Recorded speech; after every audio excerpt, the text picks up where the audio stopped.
3 hari setelah kejadian di rumah sakit, aku memutuskan menghilang dari semua keributan. Bukan benar-benar menghilang. Aku hanya pindah sementara ke apartemen kecil milik sepupuku yang sedang bekerja di luar kota.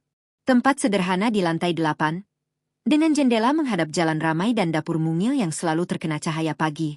Tidak ada Arga. Tidak ada Raka. Tidak ada Nadia. Hanya aku. Dan ternyata, sepi bisa terasa lebih menenangkan daripada ramai yang penuh drama. Aku mematikan notifikasi ponsel. Pesan masuk tetap berdatangan, tapi kubiarkan menumpuk tanpa kubaca.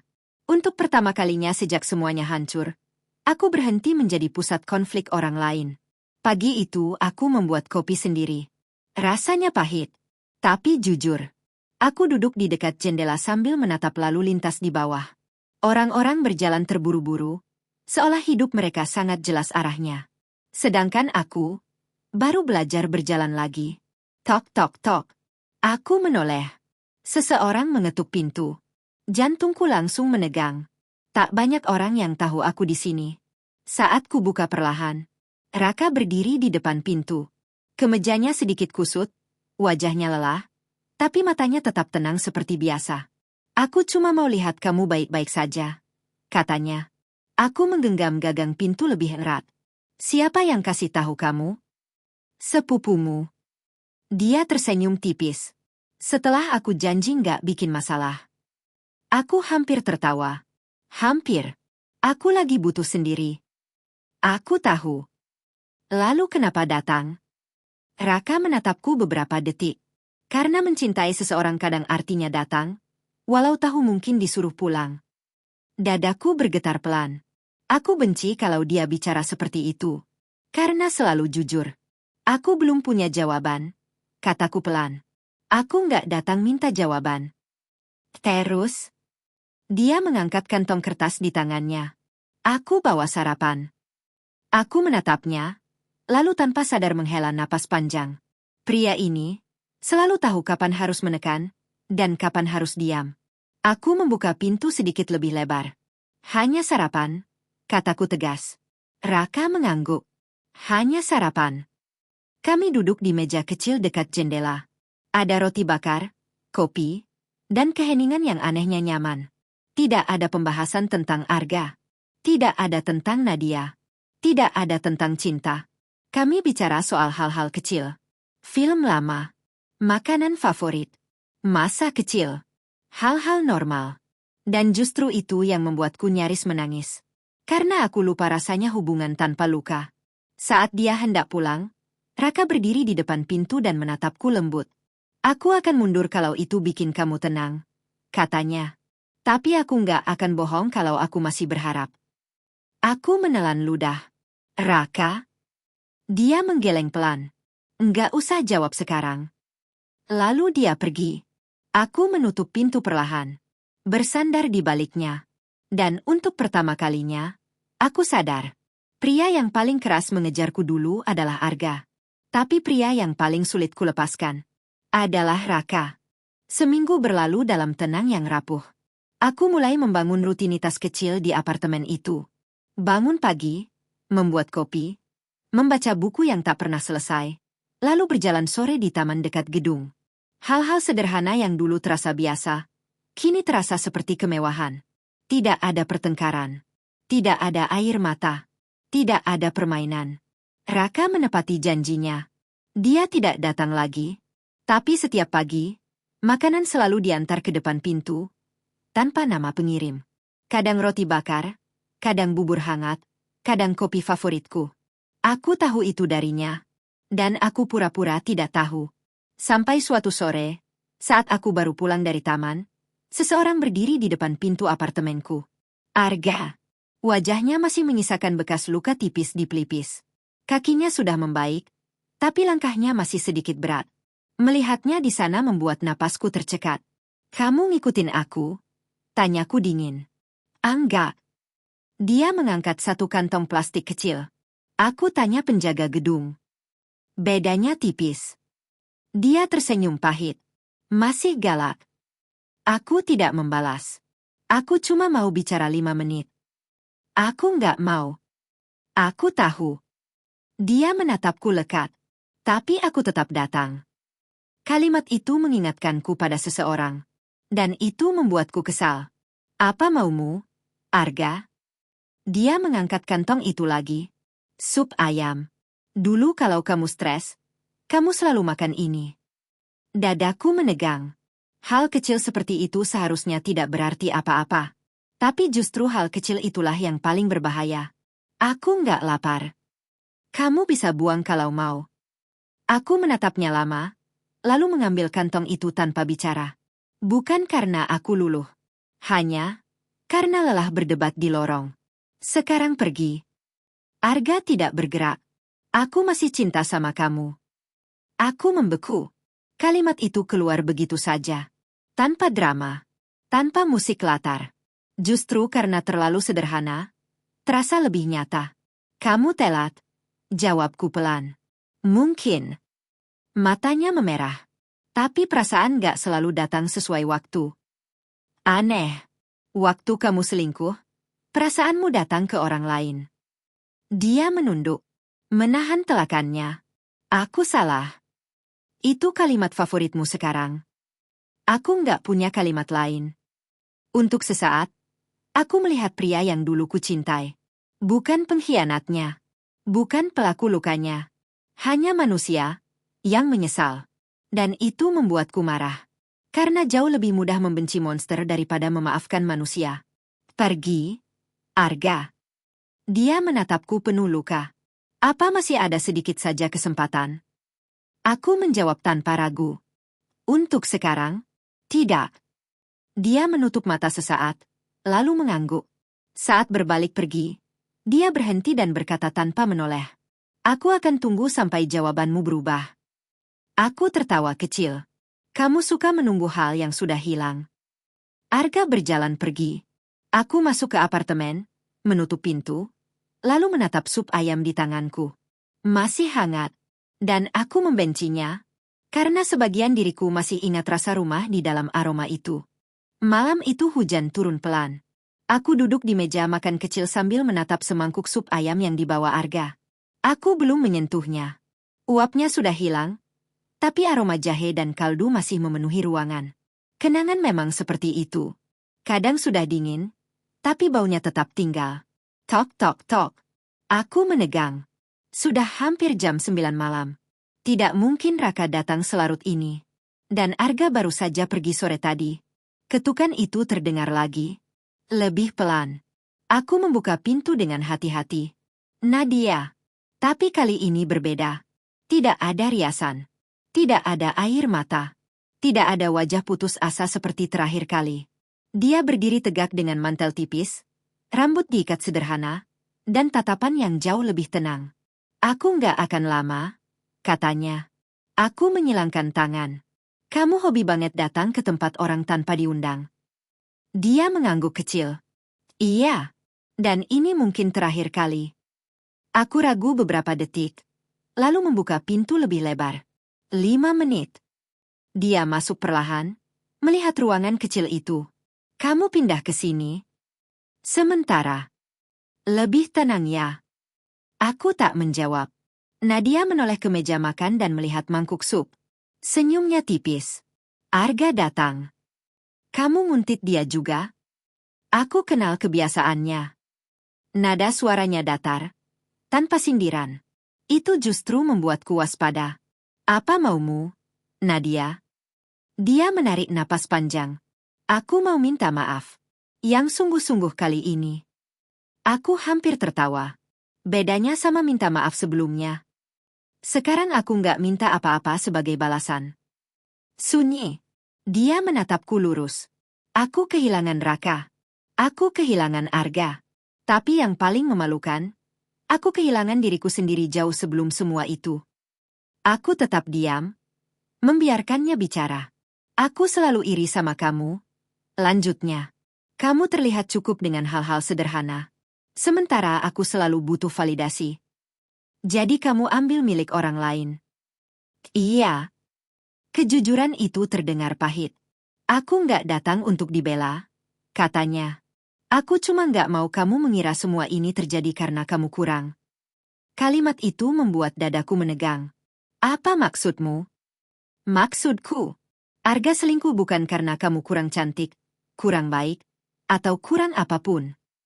Matanya berkaca-kaca, tapi dia tak menangis. Dia salah. Aku salah. Bukan kamu. Untuk pertama kalinya sejak semua ini dimulai, ada sesuatu di dalam diriku yang runtuh. Bukan karena sedih. Karena selama ini, diam-diam aku memang bertanya, apa kurangku? Nadia melihat wajahku dan tahu kata-katanya sampai. Aku rusak banyak hal, bisiknya. Tapi jangan biarkan aku merusak cara kamu melihat dirimu sendiri. Aku memalingkan wajah. Aku tidak siap berterima kasih padanya. Tidak siap memaafkan. Tidak siap membenci sepenuhnya juga. Dia berjalan ke pintu, lalu berhenti. Raka masih sayang kamu, katanya tanpa menoleh. Dan Arga juga. Aku menghela napas kesal. Hebat. Jadi sekarang aku dapat dua masalah sekaligus. Nadia tertawa kecil untuk pertama kalinya. Lalu pergi. Aku menutup pintu perlahan. Ruangan kembali sunyi. Di meja, sup ayam masih dingin. Dan di kepalaku, satu kalimat terus berputar. Bukan kamu yang kurang. Pagi itu cahaya matahari masuk lebih hangat dari biasanya. Aku berdiri di depan cermin kamar mandi. Rambut masih berantakan, wajah polos tanpa riasan. Wajah yang sama seperti beberapa bulan lalu, tapi dengan mata yang berbeda. Lebih lelah, lebih dewasa, dan entah bagaimana, lebih jujur. Kalimat Nadia semalam terus terngiang. Bukan kamu yang kurang. Aku membenci bahwa justru dia yang mengatakannya. Tapi mungkin karena datang dari orang yang ikut merusak hidupku, kata-kata itu terasa lebih telanjang. Selama ini aku sibuk marah pada Arga. Sibuk bingung pada Raka. Sibuk melawan Nadia. Namun diam-diam, musuh terbesarku justru diriku sendiri. Aku yang mempertanyakan wajahku. Aku yang membandingkan tubuhku dengan Nadia. Aku yang bertanya kenapa kesetiaanku tak cukup. Aku yang merasa kalah. Padahal pengkhianatan orang lain bukan cermin nilai diriku. Aku menatap pantulan sendiri lebih lama. Lalu tersenyum kecil. Akhirnya ngerti juga ya, bisikku. Ponselku bergetar di meja samping ranjang. Nama Raka muncul. Aku menatap layar cukup lama sebelum mengangkat. Halo. Pagi. Suaranya tenang seperti biasa. Aku ganggu? Sedikit. Dia tertawa kecil. Berarti masih ada kesempatan. Sudut bibirku naik tanpa sadar. Kamu lagi apa? Masak telur gagal. Kasihan telurnya. Kasihan aku juga. Aku duduk di tepi ranjang, membiarkan percakapan ringan itu mengisi ruang yang lama kosong. Aku cuma mau dengar suaramu, katanya setelah jeda singkat. Dadaku menghangat. Kenapa? Karena aku kangen. Sederhana, tidak berlebihan. Tapi justru itu yang membuatku diam. Aku belum kasih jawaban apa-apa, Raka. Aku tahu. Terus kenapa masih nunggu? Dia hening sejenak. Karena kali ini aku nggak sedang mengejar seseorang untuk menang. Suaranya rendah dan jujur. Aku menunggu seseorang yang layak ditunggu. Mataku memanas. Pria ini berbahaya. Bukan karena manipulatif. Karena tulus. Aku lagi belajar milih diriku sendiri. Kataku pelan. Bagus. Mungkin prosesnya lama. Aku punya waktu. Aku tertawa kecil. Percaya diri banget. Enggak. Sabar. Setelah telepon ditutup, aku duduk lama sambil memandangi langit dari jendela. Lalu ponselku bergetar lagi. Pesan baru. Dari Arga. Aku titip surat di resepsionis gedungmu. Kalau kamu nggak mau baca, buang saja. Aku memejamkan mata. Tentu saja. Saat satu pria memberiku ruang, pria lain datang membawa masa lalu. Beberapa menit kemudian, aku turun ke lobi dan mengambil amplop putih tanpa nama. Aku membawanya naik, meletakkannya di meja, dan menatapnya seperti benda berbahaya. Aku belum membukanya. Belum berani. Karena kadang, beberapa lembar kertas bisa membuka luka yang susah payah dijahit. Aku menarik kursi, duduk perlahan, lalu menyentuh amplop itu dengan ujung jari. Hari ini aku berhenti menyalahkan diriku sendiri. Tapi mungkin, hari ini juga masa laluku akan mencoba masuk lagi. Amplop putih itu berada di depanku hampir 1 jam. Aku membuat kopi. Duduk. Berdiri lagi. Membuka televisi tanpa suara. Menatap jendela. Kembali ke meja. Namun amplop itu tetap di sana. Tenang. Diam. Seolah tahu ia akan menang juga pada akhirnya. Aku mendesah, lalu mengambilnya. Tulisan tangan Arga langsung kukenal bahkan sebelum kubuka. Sedikit miring ke kanan, rapi, dan terlalu familiar. Jari-jariku gemetar saat merobek sisi amplop. Di dalamnya hanya ada 2 lembar kertas. Aku mulai membaca. Lina, kalau kamu membaca ini, berarti kamu masih memberiku sedikit kesempatan untuk didengar. Kalau kamu membuangnya, aku juga paham. Aku menulis bukan untuk meminta kamu kembali. Aku tahu aku kehilangan hak itu saat aku mengkhianatimu. Aku menulis karena selama ini aku selalu bicara saat terlambat. Dan untuk sekali ini, aku ingin jujur sebelum semuanya benar-benar selesai. Aku tidak pernah berhenti menghargai kamu. Aku hanya terlalu bodoh untuk menunjukkannya saat aku masih memilikimu. Kamu adalah rumah yang tenang, dan aku justru pergi mencari keramaian. Kamu adalah orang yang selalu ada, dan aku justru mengejar sesuatu yang tidak pasti. Kamu mencintaiku dengan cara yang dewasa. Aku membalasnya dengan cara yang kekanak-kanakan. Tidak ada alasan yang cukup untuk apa yang kulakukan. Tidak ada luka yang kamu berikan padaku.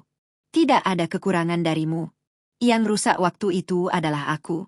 Kalau suatu hari kamu bahagia dengan orang lain, aku akan mencoba menerima. Kalau suatu hari kamu memilih sendiri tanpa siapapun, aku juga akan menerima. Aku hanya berharap, saat kamu mengingat namaku nanti, yang tersisa bukan hanya sakit. Terima kasih pernah mencintaiku sebesar itu. Arga. Aku menurunkan surat perlahan. Ruangan mendadak terlalu sunyi. Aku ingin marah. Ingin bilang ini manipulasi. Ingin menyebutnya drama terlambat. Ingin membenci setiap kalimatnya. Tapi yang paling menyebalkan, surat itu terdengar tulus. Air mataku jatuh tanpa izin. Bukan karena ingin kembali. Bukan karena cinta lama bangkit.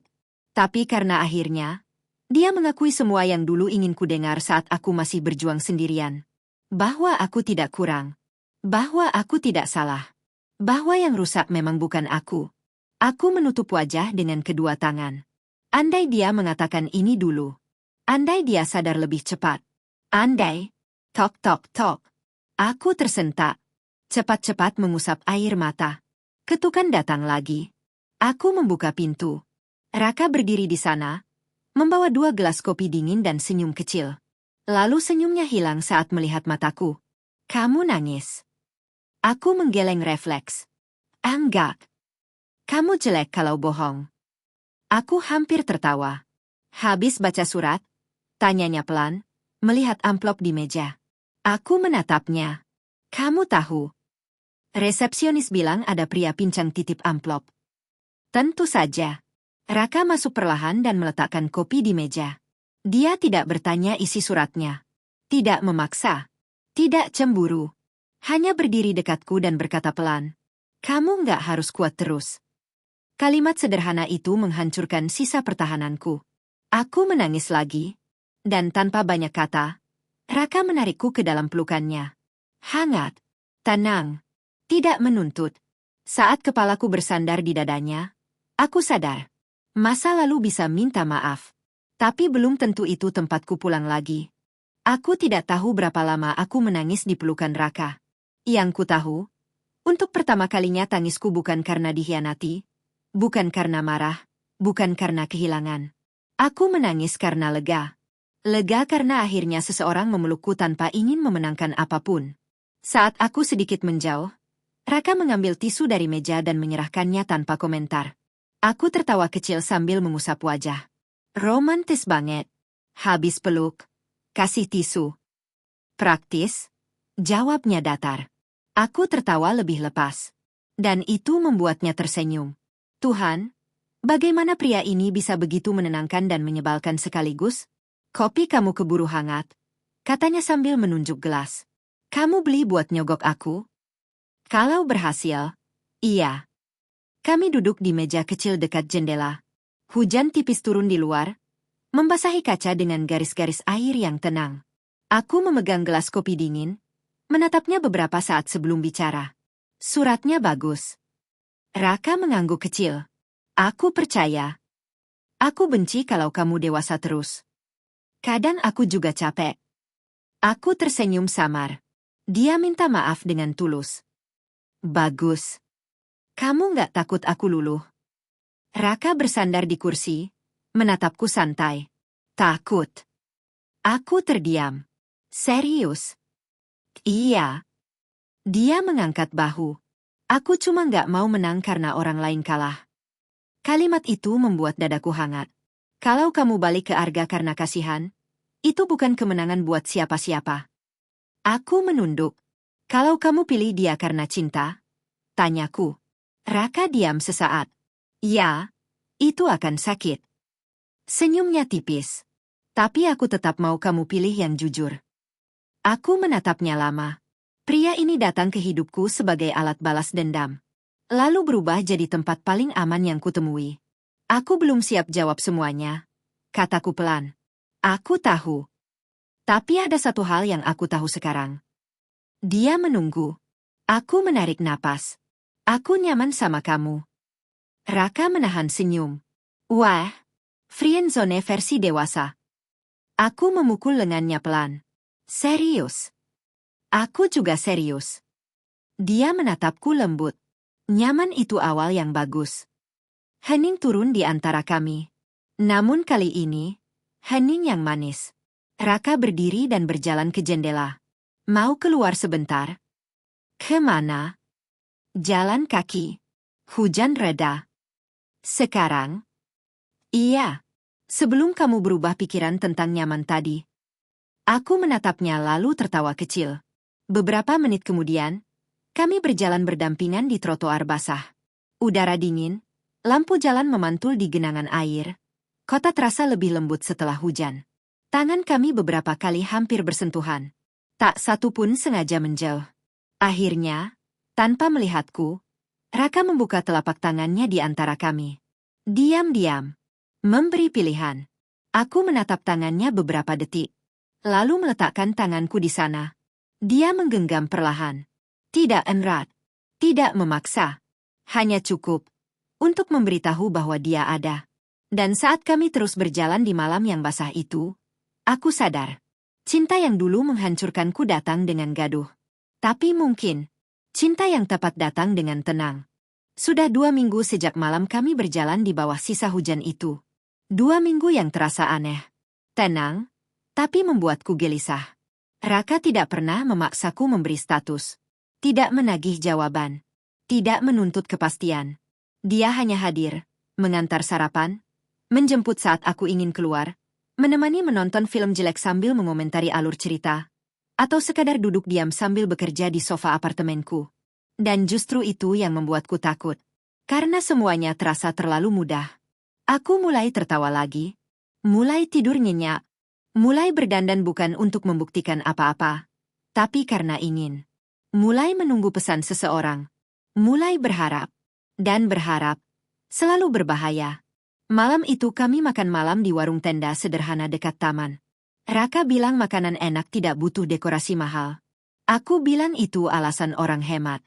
Dia tidak membantah. Kami baru selesai makan saat ponselku bergetar. Nomor tak dikenal. Aku hampir mengabaikannya. Tapi entah kenapa kuangkat. Halo. Suara perempuan di seberang membuat tubuhku menegang. Ibu Lina? Iya. Siapa ini? Saya perawat dari klinik tempat Pak Arga kontrol. Jantungku turun. Ada apa? Maaf menghubungi malam-malam. Nomor Anda masih tercantum sebagai kontak darurat.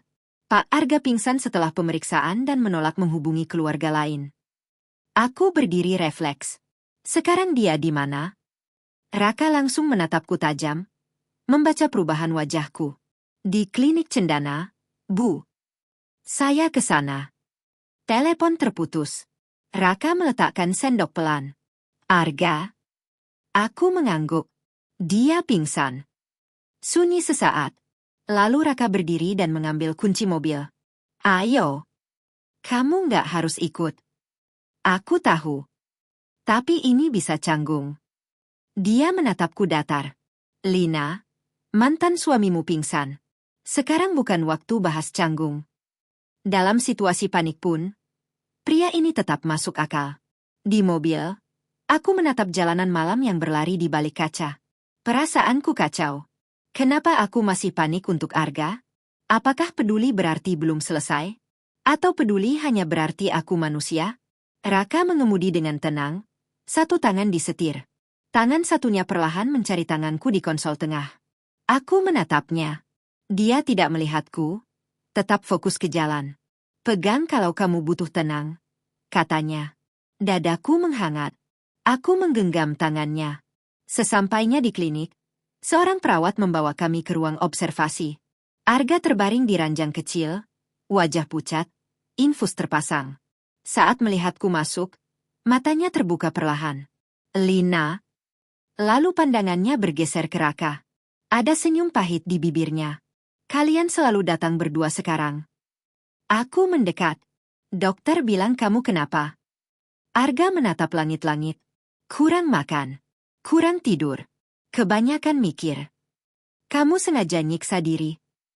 Enggak. Ia menoleh padaku. Cuma belum bisa hidup normal tanpa kamu. Ruangan langsung terasa sempit. Aku membeku. Raka berdiri di belakangku. Diam. Tapi kehadirannya terasa kuat.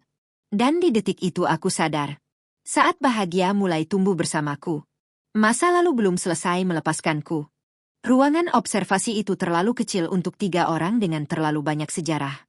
Lampu putih di langit-langit membuat wajah Arga tampak lebih pucat. Tangannya kurus, matanya cekung, seolah beberapa minggu terakhir menggerogoti banyak hal dari dirinya. Aku berdiri di sisi ranjang. Raka tetap sedikit di belakangku. Jangan bicara yang aneh-aneh dulu, kataku pelan. Kamu butuh istirahat. Arga tersenyum lemah. Kamu masih peduli. Aku peduli sebagai manusia. Jawabanku cepat, tegas, namun tetap membuat dadaku bergetar. Arga menutup mata sesaat. Lumayan. Aku menghela napas panjang. Kenapa kamu nggak hubungi keluargamu? Karena aku tahu yang datang bukan mereka. Jangan manipulatif. Matanya terbuka lagi. Ada luka di sana. Lina, aku pingsan beneran. Dan kamu tetap pilih menghubungiku. Karena aku masih berharap. Aku mundur setengah langkah. Harapan dari orang yang pernah menghancurkanmu sering terdengar seperti beban. Raka akhirnya bicara. Dokter bilang kamu perlu ditemani malam ini. Nada suaranya datar, profesional hampir dingin. Arga menoleh. Kamu peduli juga? Enggak. Raka memasukkan tangan ke saku celana. Aku cuma nggak mau Lina terjebak rasa bersalah. Kalimat itu menohok tepat sasaran. Arga tertawa kecil, lalu meringis menahan pusing. Dia cocok buat kamu, katanya lirih padaku. Aku menatapnya kaget. Kalau tahu begitu, dulu jangan selingkuh, balas Raka datar. Aku hampir memelototinya. Di situasi seperti ini pun mereka masih bisa saling menusuk. Cukup, kataku tegas. Aku menarik kursi dan duduk di dekat ranjang Arga. Dengar aku baik-baik, kataku pelan. Aku datang karena kamu sakit. Bukan karena aku kembali. Arga menatapku tanpa berkedip. Aku tahu. Enggak, kamu belum tahu. Suaraku lebih kuat. Aku bukan obat untuk insomnia kamu. Bukan penawar rasa sepi kamu. Bukan hadiah yang bisa kamu rebut lagi kalau menyesal. Air matanya menggenang. Aku sendiri nyaris gemetar, tapi terus bicara. Dulu aku mencintaimu. Sangat. Tapi cinta itu mati saat kamu mengkhianatiku. Lina. Yang tersisa sekarang cuma kepedulian. Dan itu berbeda. Sunyi jatuh. Arga menoleh ke samping. Rahangnya bergerak menahan emosi. Aku telat ya, bisiknya. Iya. Satu kata. Jujur dan kejam sekaligus. Beberapa detik kemudian ia mengangguk pelan. Terima kasih sudah bilang langsung. Aku berdiri. Aku akan minta perawat hubungi keluargamu. Saat aku berbalik, Arga memanggil sekali lagi. Lina. Aku menoleh. Kalau suatu hari nanti kamu bahagia, suaranya serak. Jangan merasa bersalah karena itu bukan denganku. Dadaku sesak mendengarnya. Aku tidak menjawab. Aku keluar ruangan bersama Raka. Di lorong, langkahku goyah. Raka memegang siku tanganku dengan lembut. Kamu oke? Aku mengangguk, lalu menggeleng. Entahlah. Dia tak banyak bicara. Hanya menuntunku ke kursi tunggu. Aku duduk dan menatap lantai. Hari ini aku memberi Arga jawaban yang dia minta. Tapi ternyata, menutup pintu masa lalu tetap bisa terasa menyakitkan. Kami pulang hampir tengah malam. Jalanan sepi. Lampu kota memanjang di kaca mobil seperti garis-garis cahaya yang lelah. Aku bersandar di kursi penumpang, menatap kosong keluar jendela. Tubuhku ada di mobil. Pikiranku masih tertinggal di klinik. Aku terlalu keras ya? Tanyaku pelan. Raka melirik sebentar. Ke siapa? Arga. Dia kembali fokus ke jalan. Kamu jujur. Kadang jujur bisa kejam. Kadang kejam justru membiarkan orang berharap. Aku diam. Selalu begitu. Dia tidak menenangkan dengan kalimat manis. Dia menenangkan dengan kebenaran yang rapi. Sesampainya di apartemen, aku turun tanpa banyak bicara. Raka ikut turun membawa tas kecilku yang tertinggal di mobil. Saat di depan pintu, aku menoleh. Makasih udah ikut. Dia mengangkat bahu. Aku tadi juga butuh keluar rumah. Bohong. Iya. Aku tersenyum tipis. Aku membuka pintu, lalu ragu beberapa detik. Mau masuk? Raka menatapku sebentar. Kalau kamu butuh ditemani. Aku nggak tahu aku butuh apa. Jujur juga. Kami masuk. Apartemen kecil itu gelap dan tenang. Aku menyalakan lampu dapur lalu langsung membuka kulkas tanpa tujuan. Raka seperti biasa bertindak seolah tempat itu sudah dikenalnya. Mengambil gelas, menuang air, meletakkannya di depanku. Minum dulu. Aku menuruti. Setelah beberapa teguk, aku duduk di sofa dan memijat pelipis. Capek. Banget. Raka duduk di ujung sofa, memberi jarak cukup. Bukan karena dingin. Karena tahu aku sedang penuh. Aku kasihan sama dia, kataku pelan. Wajar. Tapi aku nggak mau kembali. Juga wajar. Aku menoleh. Kok semuanya wajar menurut kamu? Karena manusia bisa ngerasain dua hal sekaligus. Aku terdiam. Kasihan dan tegas. Peduli dan selesai. Sedih dan lega. Mungkin benar. Aku takut kamu salah paham, kataku lirih. Bahwa kamu masih peduli sama mantanmu. Aku mengangguk. Raka tersenyum kecil. Lina, kalau kamu berhenti peduli total semalam juga, aku justru curiga kamu robot. Aku tertawa tanpa sengaja. Rasanya ringan. Dia ikut tersenyum melihatku tertawa. Lalu hening turun lagi, namun nyaman. Beberapa menit kemudian aku berkata, kenapa kamu nggak pernah maksa aku pilih kamu? Raka menyandarkan punggung. Karena aku nggak mau dicintai karena menang saing. Terus kalau aku nggak pernah pilih? Dia menatapku tenang. Ya sakit. Jawaban jujur itu membuatku menahan napas. Tapi aku tetap nggak akan maksa. Aku memandang pria di depanku lama sekali. Arga dulu mengejarku dengan kata-kata besar. Raka menungguku dengan tindakan kecil. Entah kenapa, yang kedua terasa jauh lebih sulit dilawan. Aku bergeser mendekat. Pelan. Raka tidak bergerak. Membiarkan aku menentukan jarak. Lalu aku menyandarkan kepala di bahunya. Tubuhnya menegang sesaat, lalu rileks. Tidak ada kata-kata. Tidak ada deklarasi cinta. Tidak ada tuntutan. Hanya keheningan, detak jam dinding, dan bahu yang terasa seperti tempat istirahat. Dan malam itu aku sadar. Pria yang tepat kadang bukan yang paling keras mengejar. Tapi yang hadir, tanpa meminta apa-apa. Pagi datang pelan melalui celah tirai. Aku terbangun dengan kepala masih bersandar di bahu Raka. Entah kapan kami tertidur di sofa. Televisi mati, lampu ruang tamu masih redup, dan udara pagi terasa tenang. Raka masih terlelap, wajahnya jauh lebih lembut saat tidur. Tidak ada sikap datar, tidak ada kalimat tajam, tidak ada benteng yang biasa ia pakai. Hanya seorang pria, yang lelah dan tulus. Aku bangkit perlahan agar tidak membangunkannya. Namun saat hendak berdiri, tanganku tertahan. Raka membuka mata setengah sadar. Mau kabur? Gumamnya serak. Aku tertawa kecil. Mau bikin kopi? Syukurlah. Kukira drama baru. Aku berjalan ke dapur sambil tersenyum. Dan di sanalah aku sadar sesuatu yang sederhana tapi penting. Aku sudah lama tidak takut memulai pagi. Setelah sarapan, aku meminta Raka duduk. Dia langsung serius. Kenapa wajah kamu kayak HRD mau memecat orang? Karena aku mau ngomong penting. Oke. Deg-degan. Aku menarik napas panjang.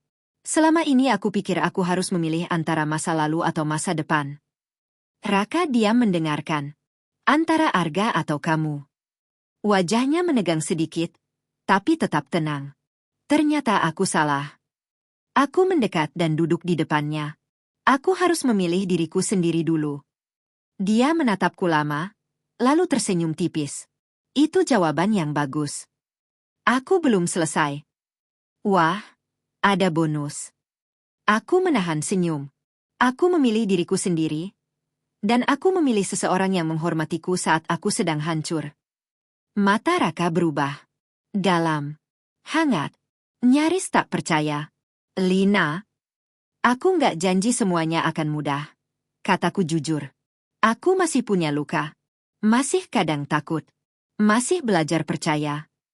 Aku juga nggak sempurna, katanya pelan. Bagus. Aku capek sama yang pura-pura sempurna. Dia tertawa kecil. Lalu aku menggenggam tangannya. Kalau kamu masih mau, kita mulai pelan-pelan. Bukan sebagai balas dendam. Bukan pelarian. Tapi sebagai dua orang yang sama-sama belajar. Raka menatap tangan kami, lalu padaku. Aku mau. Sesederhana itu. Dan justru karena sederhana, terasa benar. Beberapa bulan kemudian, aku pindah ke tempat baru. Bukan apartemen kecil pinjaman. Bukan rumah lama penuh kenangan. Tempat baru, dengan dinding putih dan jendela besar. Arga akhirnya pindah ke kota lain untuk memulai hidupnya sendiri. Ia mengirim satu pesan terakhir. Terima kasih sudah pernah jadi pelajaran terindah sekaligus terkeras dalam hidupku. Bahagialah. Aku membalas singkat. Kamu juga. Nadia, kami tidak menjadi sahabat lagi, tapi kami berhenti menjadi musuh. Kadang itu sudah cukup. Dan Raka, masih pria yang menyebalkan karena terlalu tenang. Masih datang membawa sarapan. Masih menggenggam tanganku saat menyeberang jalan seolah aku anak kecil. Masih memilihku setiap hari, tanpa gaduh. Dulu aku pikir kemenangan adalah saat aku bisa membalas orang yang menyakitiku. Sekarang aku tahu. Kemenangan sesungguhnya adalah saat luka itu tidak lagi mengatur hidupku. Aku pernah dihianati, pernah hancur, pernah membalas. Namun pada akhirnya, yang menyelamatkanku bukan dendam, melainkan keberanian untuk memilih diriku sendiri.